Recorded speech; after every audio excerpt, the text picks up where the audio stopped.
Format सगळ्यांना पाठ झाला असं समजू काय की अजून हाच आहे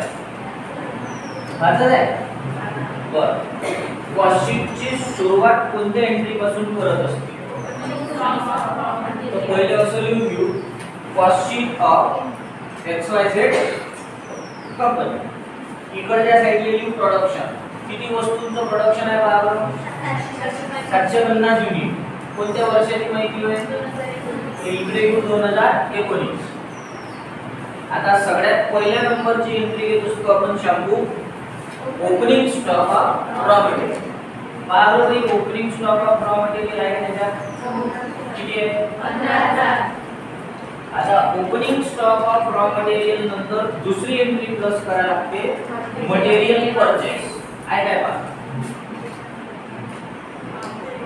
आहे काय किती आहे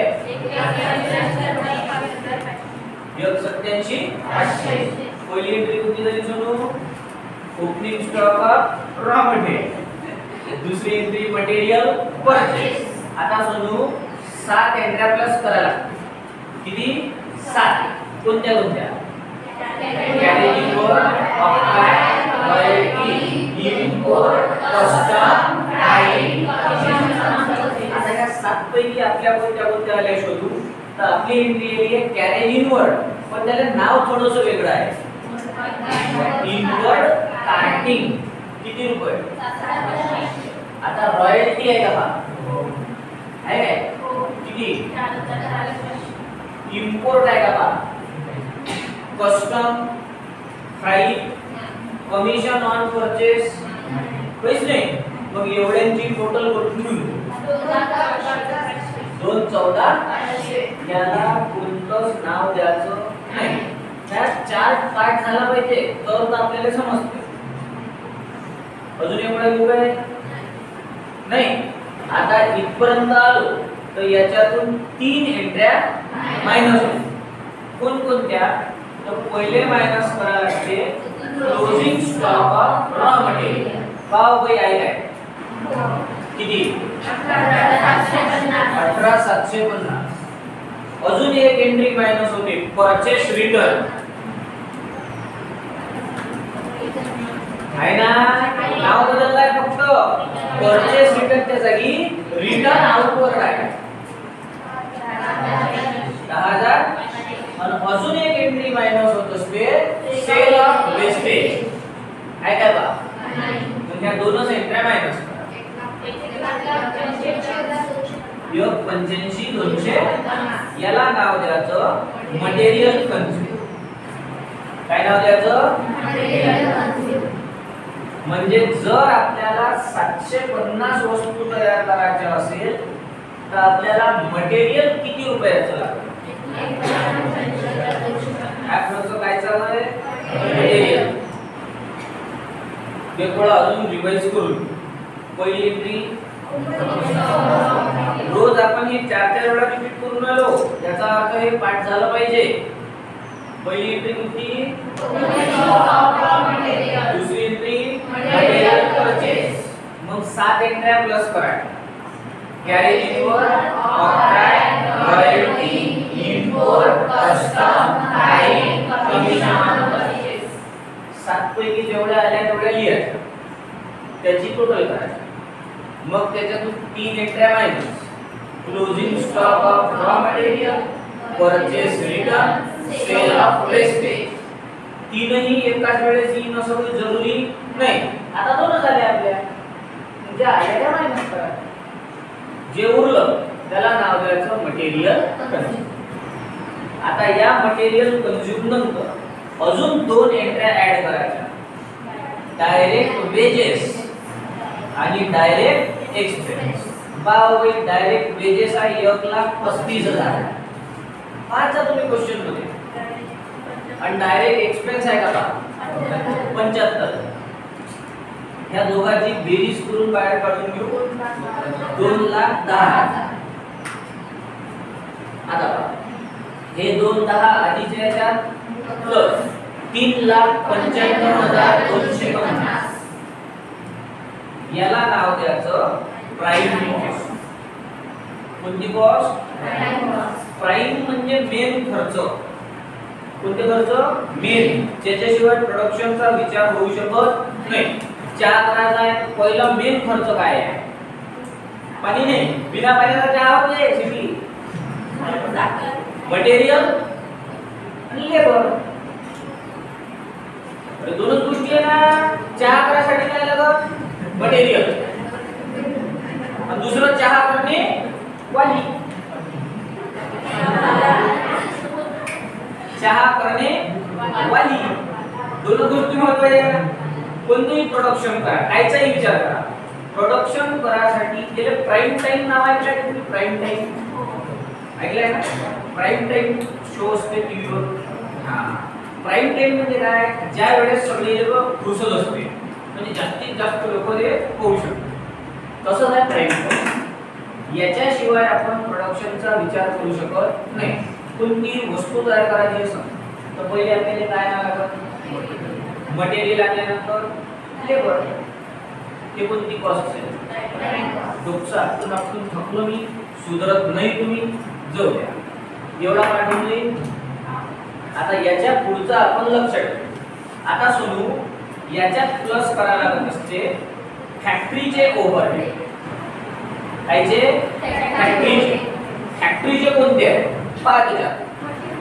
मोटिव्ह पॉवर. मग लिहिला 10 मिनिटांना. पहिले एकदा सांगत जा मला मोटिव्ह पॉवर किती? मोटिव्ह पॉवर नंतर coal, gas, water, fuel. Factory supervisor salary. Very good. Supervisor कायचा आहे तो? फॅक्टरीचे खर्च होते ते किती? आणि अजून एक एंट्री सांगितली आहे त्याच्यात नवीन वाली, ड्रॉइंग रूम एक्सपेन्स. किती रुपये? 9000. अजून शोधा फॅक्टरी रिलेटेड कोणता खर्च आहे काय? मग एवढे फॅक्टरीच्या खर्चाची बेरीज बाहेर काढू. 21,000. हे 21 अगोदर काय त्यात प्लस करावे. 4,16,250. याला कोणतंच नाव द्यायचं नाही. आता काय करायचं? याच्यामध्ये ऍड करायचा ओपनिंग स्टॉक ऑफ WIP म्हणजे वर्क इन प्रोग्रेस. शोधा ओपनिंग WIP किती आहे? 9000. हे याच्यात काय करायचे? इथं झाले 4,25,250. याच्यातून मायनस करायचा क्लोजिंग स्टॉक ऑफ WIP 11,000. चला हे मायनस करा. 4,14,000. ओळखा ना? हे जे 4,14 आले याला म्हणत असते फॅक्टरी कॉस्ट किंवा यालाच म्हणत असते वर्क. म्हणजे 750 वस्तू जर आपण तयार करू तर आपल्याला फॅक्टरी पर्यंत खर्च किती? 4,14,000. हे खर्च कुठपर्यंत जेवढे? फॅक्टरी पर्यंत. कुठपर्यंत जेवढे?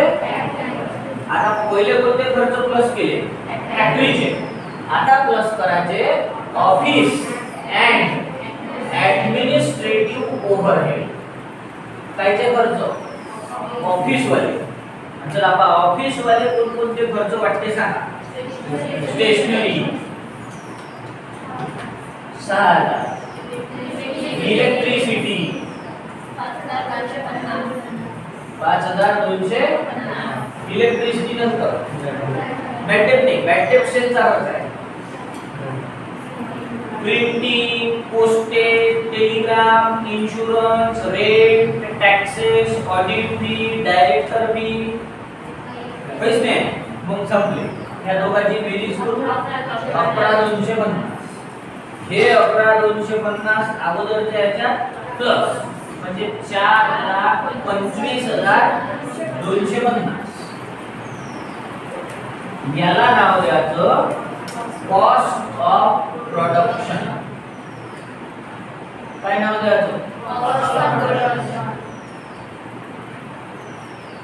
या फॉर्मॅट पाठ करण्यावर लक्ष द्या. जोपर्यंत पाठ होत नाही तोपर्यंत जमत नाही. आता या कॉस्ट ऑफ प्रोडक्शनच्या नंतर सोनू याच्यामध्ये opening stock of finish goods हा प्लस करा आणि closing stock of finish goods minus करा. चला फिनिश गुड्स वाला ओपनिंग किती आहे पहा किती हे 22,500 प्लस करा होईल. आता क्लोजिंग फिनिश गुड्स किती आहे पहा 18,750 हे याच्यातून मायनस 429 याला नाव द्यायचं कॉस्ट ऑफ गुड्स सोल्ड. काय नाव द्यायचं हे पडा अजून रिवाइज मारायची इच्छा आहे आकाश एवढे रप्परप. चला पहिली एंट्री होती opening stock of raw material. मी रोज कमीत कमी 3-4 वेळा रिपीट करतो म्हणजे हे कामाचं आहे. हे पाठ झालं पाहिजे कितपर्यंत तरी पाठ झालं पाहिजे. पहिली entry opening stock of raw material. दुसरी एंट्री मटेरियल परचेस. मग त्याच्यात 7 एंट्र्या प्लस कॅरी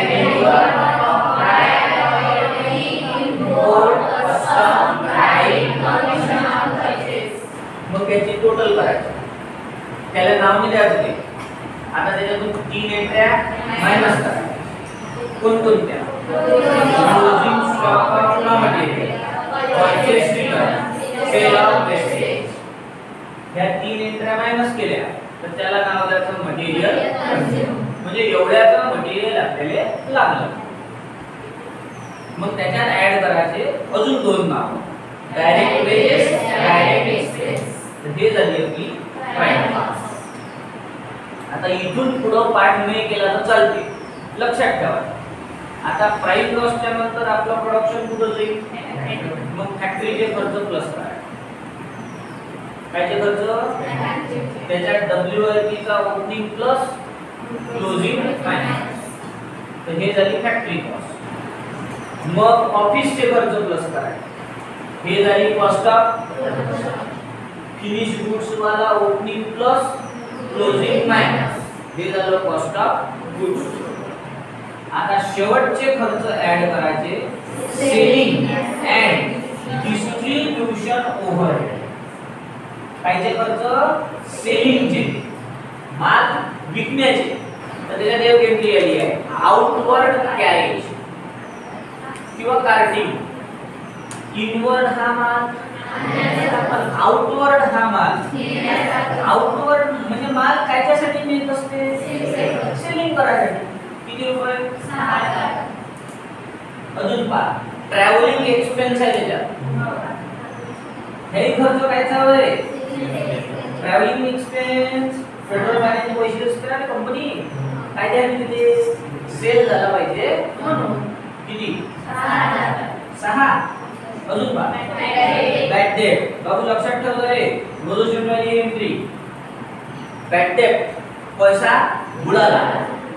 कंपनीचा पैसा कधी बुडत असतो किंवा सरचा पैसा कधी बुडतो जेव्हा सर उधारी देऊ देईल म्हणजे आपण माल काय केला सेल उधार विकला. किती रुपये 3,000. अजून का कमिशन आहे कमिशन किती.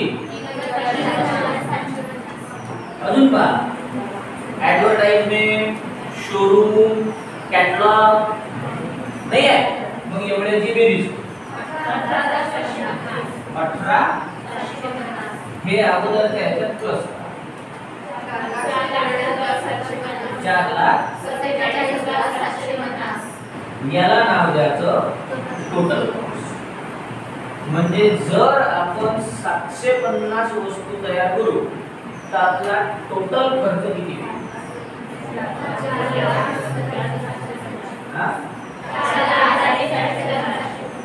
किती वस्तूंचा खर्च होया.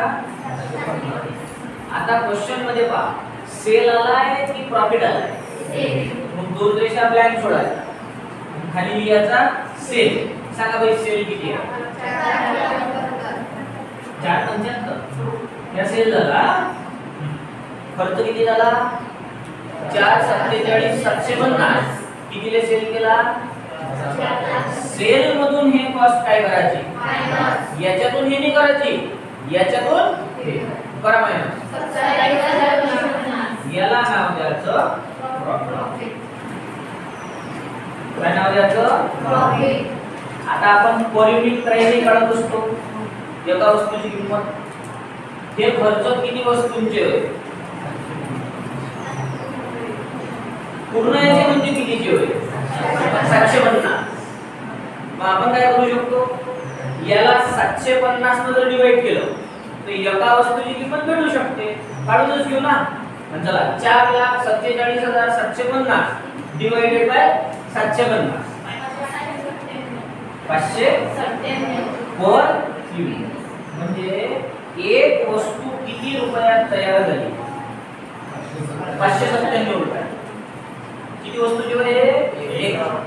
प्रॉफिटचे काढा. 27,250 डिवाइडेड बाय 750 36.33 पर युनिट. सेलचे काढा. 633.33 पर युनिट.